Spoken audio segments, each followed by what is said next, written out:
ఇప్పుడు అక్కడ medicine enter కాలేదు. ఎలాంటి సర్జరీ చేస్తాను? పాపా నీ పేరేంటి? స్కూల్లో జాయిన్ అయినావా? ఎన్నో క్లాస్? First class. ఏ స్కూలు? భాష్యంలో. జ్వరం ఎప్పటి నుంచి వస్తుంది? 5 days.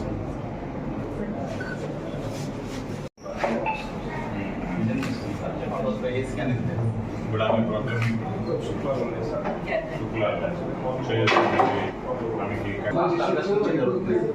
అది మనకి వచ్చేది ఓన్లీ పేషెంట్ కేర్ సార్. ఈ కేసుకి ప్యాకేజ్ స్టాప్ చేస్తాం. క్యాథరాక్ట్ సర్జరీ నీకు ఇన్సెంటివ్ ఏం రాదు, ఓన్లీ పేషెంట్ కేర్. అది కాదు కొన్ని ఏమన్నా హాట్ వాటర్ లో పెట్టి రీయూజ్ చేస్తున్నారు.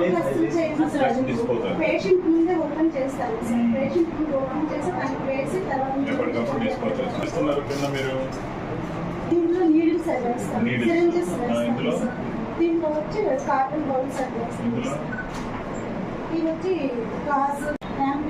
అదే చెప్పారు లాస్ట్.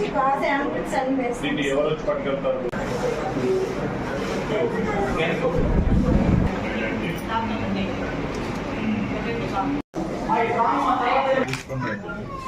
అవకాశం లేదంటే ఏదైనా ఒక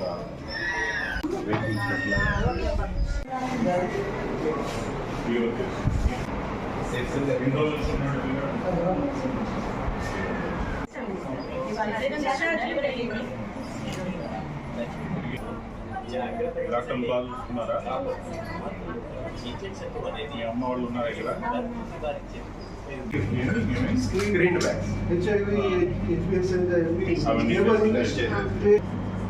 ఎన్ని రోజుల వరకు మనం రిజల్ట్ చేయాలి? ఆ లోపల మరి వాడేసుకుంటామా? ఇది కూడా లేదా? అది యాక్చువల్గా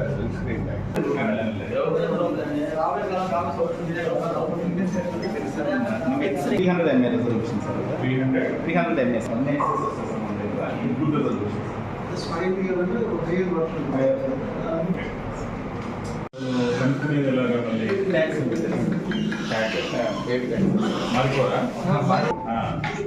డెలివరీ అవ్వగానే లేదు సార్. ఎమ్మటే డెలివరీ అవ్వగానే బేబీకి మదర్ పేరుతో బేబీ ట్యాగ్ వేసేస్తాం సార్. అది ఊడిపోదు. అది ఊడిపోయినా మళ్ళీ ఎమ్మటే వేసుకుంటాం సార్. ఓకే. ఫీడింగ్ ఇస్తే మళ్ళీ మీకు ఇస్తారు, మళ్ళీ అక్కడ పెడతారు. ఒకవేళ ఫీడింగ్ ఇచ్చాక కూడా ఏడుస్తుంటే మేమే కాసేపు ఎత్తుకొని నిద్రపిస్తాం. మరి వాళ్ళకి మీరు మెడిసిన్స్ అన్ని టైం టు టైం ఇక్కడ ఇస్తూ ఉంటారు. అబ్జర్వేషన్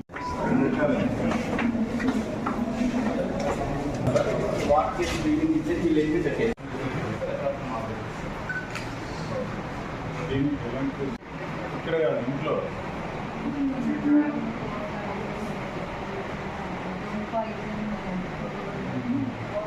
సిటీ అని తీసారా? ఇంకా ఏం తీశారు? ప్రెగ్నెంట్ టెస్ట్ ఉందా? ప్రెగ్నెంట్ టెస్ట్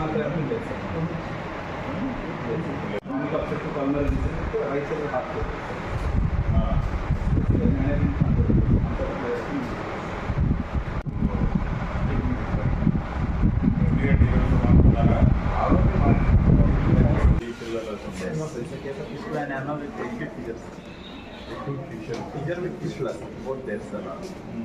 మల్టిపుల్గా ఉంటాయా?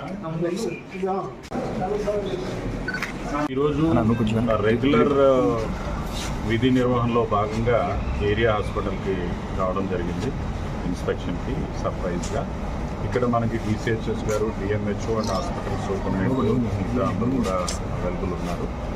నేను మొదట ఓపీ దగ్గర నుంచి మొదలు పెట్టుకొని బ్లడ్ సెంటర్ అయితేనేమి, అదేవిధంగా ఇన్పేషెంట్ ఓపీ అయితేనేమి, అట్లానే ఓపీ చూస్తున్నటువంటి డిఫరెంట్ డాక్టర్స్ అయితేనేమి, అదేవిధంగా ఇన్పేషెంట్ వార్డులు అయితేనేమి, ఎస్ఎన్సియు, ఐసీయు అండ్ క్యాజువాలిటీకి సంబంధించిన వాళ్ళు అన్నీ కూడా చూడడం జరిగింది, ఇంక్లూడింగ్ డిస్పెన్సరీ. ప్రతి చోట్ల కూడా కనీసం 1-2 పేషెంట్స్తో నేను కాంటాక్ట్ అయ్యి మాట్లాడాను, ఇంటరాక్ట్ అయ్యి వాళ్ళతో.